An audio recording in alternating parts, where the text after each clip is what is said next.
یہ کہانی ہے ایک پراسرار جھیل کی جو نہ جانے اپنے اندر کتنے راز چھپائے ہوئے ہیں۔ رات کا سماں تھا، ہر طرف اندھیرا ہی اندھیرا چھایا ہوا تھا۔ پورے چاند کی روشنی سے جھیل جلملا رہی تھی۔ خوبصورت پھول کھلے ہوئے تھے اور ایک خوبصورت سماں تھا۔ رات کے اندھیرے میں ہر چیز ڈوبی ہوئی تھی کہ ہلکی سی روشنی نمودار ہوئی اور اس جھیل پر ایک جادوئی بوتل تیرنے لگی جس میں ایک خوبصورت شہزادی قید تھی۔ وہ نہ جانے کتنے عرصے سے اس بوتل میں قید تھی۔ اسے اس بوتل میں ایک جادوگرنی نے قید کیا تھا۔ شہزادی کے پاس ایک بیش قیمتی پتھر تھا جو اس جادوگرنی کو چاہیے تھا۔ جب شہزادی نے وہ پتھر دینے سے انکار کر دیا اور اسے غار میں چھپا دیا تو جادوگرنی کو بہت غصہ آیا اور اس نے شہزادی کو بوتل میں قید کر دیا اور کہا، جب وہ پتھر میرے پاس نہیں تو تم کبھی بھی اس سے فائدہ نہیں اٹھا سکو گی۔ اور یہ کہہ کر اس نے کوئی منتر پڑھ کر شہزادی پر پھونکا اور وہ قید ہو گئی۔ پھر جادوگرنی نے وہ بوتل اٹھائی اور شہزادی سے کہا کہ اب کوئی نیک انسان اس بوتل کو دیکھ سکتا ہے اور کھول کر تمہیں آزاد کر سکتا ہے، اور ایسا کبھی نہیں ہوگا کیونکہ دنیا برائی سے بھری پڑی ہے۔ اور وہ بوتل جھیل میں پھینک دی۔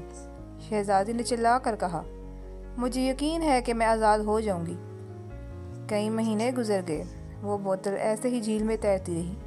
کافی لوگ گزرے لیکن کسی کو بھی بوتل نظر نہ آئی۔ اب کی بار شہزادی نے بھی امید چھوڑ دی تھی کہ وہ کبھی آزاد ہو سکے گی۔ لیکن پھر ایک دن ایک نوجوان لڑکا شہر سے بھاگ کر جنگل کی طرف جا رہا تھا۔ بہت سے لوگ اس کے پیچھے تھے۔ وہ تھا تو خوبرو نوجوان لیکن چوری کر کے بھاگا تھا اور لوگوں سے بچنے کے لیے وہ جنگل میں آ کر چھپ گیا۔ شہر کے لوگ اسے ڈھونڈتے ہوئے بالآخر تھک کر واپس چلے گئے۔ جب اس نے دیکھا کہ سب چلے گئے ہیں تو سکھ کا سانس لیا اور باہر آیا۔ شام کا وقت تھا۔ اس نے سوچا کہ کیوں نہ رات ادھر ہی گزاری جائے۔ چنانچہ وہ رات سونے کے لیے جگہ ڈھونڈنے لگا۔ گھومتے گھومتے بالآخر وہ جھیل تک پہنچا۔ جھیل کا پانی بالکل صاف تھا۔ وہ پانی پینے کے لیے بیٹھا کہ اسے چمکتی ہوئی بوتل دکھائی دی۔ اس نے حیران ہو کر وہ بوتل اٹھائی کہ اچانک روشنی ختم ہوئی اور اسے بوتل میں قید شہزادی دکھ گئی۔ وہ حیران پریشان ہو گیا۔ شہزادی بہت خوش ہوئی کہ آخر کار کوئی ایک نیک انسان تو ملا جسے وہ بوتل دکھی۔ اس نے فوراً سے اپنی ساری کہانی اس لڑکے کو سنائی اور مدد کی درخواست کی۔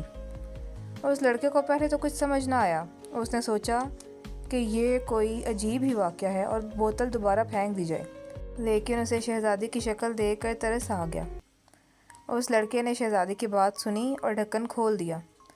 ادھر شہزادی آزاد ہوئی تو دوسری طرف جادوگرنی ہمیشہ کے لیے قید ہوگی۔ شہزادی نے لڑکے سے پوچھا کہ تم بہت نیک دل انسان ہو، یہاں کیا کر رہے ہو؟ تو اس لڑکے نے سارا واقعہ بتایا کہ وہ چوری کر کے بھاگا ہے۔ اس کی بات سن کر شہزادی نے کہا کہ تم تو چور ہو، پھر ایسا کیا ہے کہ تم ایک نیک انسان ہو اور تمہیں یہ بوتل دکھی؟ شہزادی کی بات سن کر وہ لڑکا بہت ہنسا اور کہا، چوری کرنا میری مجبوری تھی۔ میری ماں بہت بھوکی تھی اور میرے پاس کھانے کے پیسے نہیں تھے اور نہ ہی کوئی کام، کیونکہ میری لڑائی وقت کے شہزادے کے ساتھ ہوئی تھی، اس لیے مجھے کوئی کام نہیں دیتا تھا۔